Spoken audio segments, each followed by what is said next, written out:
ఇక్కడ రెండు అంశాలు. ఒకటి అన్నమయ్య జిల్లాకు సంబంధించిన అంశము, రెండవది రాష్ట్ర ప్రభుత్వం అమలు చేస్తున్న రైతన్న మీకోసం కార్యక్రమం. మొదటిది అన్నమయ్య జిల్లాకు సంబంధించి జిల్లాల పునర్వ్యవస్థీకరణ సందర్భంగా చంద్రబాబు నాయుడు గారి నేతృత్వంలోని కూటమి ప్రభుత్వం అన్నమయ్య జిల్లా ప్రజలను అయోమయానికి గురి చేస్తా ఉంది. అన్నమయ్య జిల్లా నుండి తంబలపల్లి, పీలేరు, మదనపల్లి ఈ 3 నియోజకవర్గాలను విడగొట్టి మదనపల్లి జిల్లాలో కలిపారు. ఈ నేపథ్యంలో అన్నమయ్య జిల్లాలో ఇక 3 నియోజకవర్గాలే ఉంటాయి: రాయచోటి, రాజంపేట, ఊడూరు. మదనపల్లి గురించి చెప్తున్నారు కానీ అన్నమయ్య జిల్లా పరిస్థితి గురించి ప్రభుత్వం ఇప్పటికీ క్లారిటీ ఇవ్వడం లేదు. ఈ 3 నియోజకవర్గాలతోనే అన్నమయ్య జిల్లా ఏర్పాటు చేస్తారా, లేదా ఏమైనా వేరే నియోజకవర్గాలు కలుపుతారా, దీని గురించి స్పష్టత లేదు. రెండవది జిల్లా కేంద్రం. ఇది మదనపల్లి జిల్లా అయిన తర్వాత అన్నమయ్య జిల్లాకు సంబంధించి జిల్లా కేంద్రం మీద కూడా స్పష్టత ఇవ్వలేకుండా, కాబట్టి 3 నియోజకవర్గాలతోనే జిల్లాను ఏర్పాటు చేస్తారా, అదనంగా ఏమైనా కలుపుతారా, దాని మీద స్పష్టత రావాలి. జిల్లా కేంద్రం మీద కూడా స్పష్టత రావాలి. అది చెప్పకుండా ప్రభుత్వం నాచుతూ ఉంది. దానివలన అన్నమయ్య జిల్లా ప్రజలు అయోమయానికి గురవుతున్నారు. దీని మీద వెంటనే కూటమి ప్రభుత్వం స్పష్టత ఇవ్వాలని చెప్పేసి కాంగ్రెస్ పార్టీ డిమాండ్ చేస్తూ ఉంది. ఇక రెండవది రైతన్న మీకోసం. ఇది ఒక ప్రహసనం. ఒకవైపు రైతులేమో చంద్రన్న నీ పంచసూత్రాలు మాకెందుకు, మాకు గిట్టుబాటు ధర కల్పించండి అని రైతులు మొత్తుకుంటున్నారు. ఏ పంటకు గిట్టుబాటు ధర లేదు.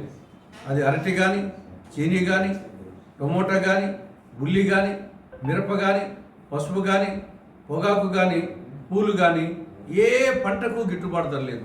అడిగేవాడు లేడు, కొనేవాడు లేడు, వ్యాపారస్తులు రావడం లేదు.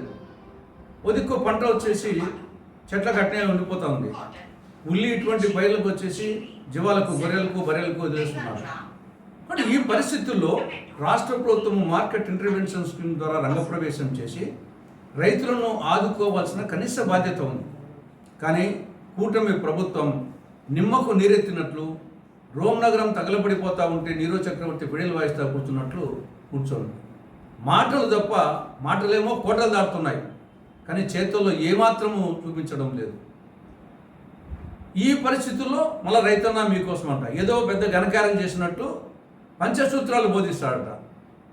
కాబట్టి ఇది ఒక సమయము సందర్భం లేకుండా రైతులు అవస్థపడతా ఉంటే ఏదో వదికోలు ఇంట్లో ఏమన్నా ఒక అశుభం జరిగి అవస్థపడతా ఉంటే అడిగి పోయి ఏదో భజన చేసినట్టుంది, వచ్చేసి శుభం భజన చేసినట్టుంది. అదే కాకుండా మిగతా అన్ని విషయాల్లో పంటల బీమా వర్తించడం లేదు, పంట నష్టపరిహారం పొందడం లేదు, సున్నా వడ్డీ పథకానికి సున్నం పెట్టడం జరిగింది, పావులా వడ్డీ పథకానికి పాడి కట్టడం జరిగింది, డ్రిప్ ఇరిగేషన్ ఏమో నామమాత్రమే. తర్వాత వచ్చేసి అన్నదాత సుఖీభోవ పథకం, ఇది పంచపాండవులు మంచం కొరలా తయారైంది. ఒక సంవత్సరం పూర్తిగా ఎగ్గొట్టారు. 2024-20 సంవత్సరానికి పూర్తిగా ఎగ్గొట్టడం జరిగింది. 20,000 రూపాయలు కాదు, 20 పైసలు కూడా ఇవ్వాలి. ఇక 2025-26కు రాష్ట్ర ప్రభుత్వము టీడీపీ కూటమి మేనిఫెస్టో చెప్పింది 20,000 ఇస్తామని, కేంద్రానికి సంబంధం లేకుండా రాష్ట్రమే 20,000 ఇస్తామని. ఇప్పుడు దాంట్లో 6,000 కోత, 20,000లో 6,000 కోత. ఇక మూడవది లబ్ధిదారుల సంఖ్య కూడా 7 లక్షల రైతులు లబ్ధిదారులు పోసేశారు. కౌలు రైతుల నుంచి పట్టించుకోవడం లేదు, వాళ్ళ ప్రస్తావనే లేదు. అది కూడా 3 కిత్తాలు ఇస్తారట. కాబట్టి ఓవరాల్గా ఈ యొక్క కూటమి ప్రభుత్వం రైతు దుష్మన్ ప్రభుత్వంగా తయారైంది. రైతుల్లో తీవ్ర ఆగ్రహేషాలు ఉన్నాయి. కాబట్టి ముందు గురజాడ సూక్తి చెప్పినట్లు వట్టి మాటలు కట్టిపెట్టి గట్టి మీద తలపెట్టి ఉన్నట్లు ముందు రైతులకు గిట్టుబాటు ధర కల్పించి రైతుల సమస్యలు పరిష్కరించి తర్వాత మీరు రైతన్న మీకోసంలో పంచసూత్రాలు బోధిస్తారా, దశసూత్రాలు బోధిస్తారా, తర్వాత కథ ముందు ఇమ్మీడియట్గా రైతులను ఆదుకోవాలని కాంగ్రెస్ పార్టీ డిమాండ్ చేస్తా ఉంది.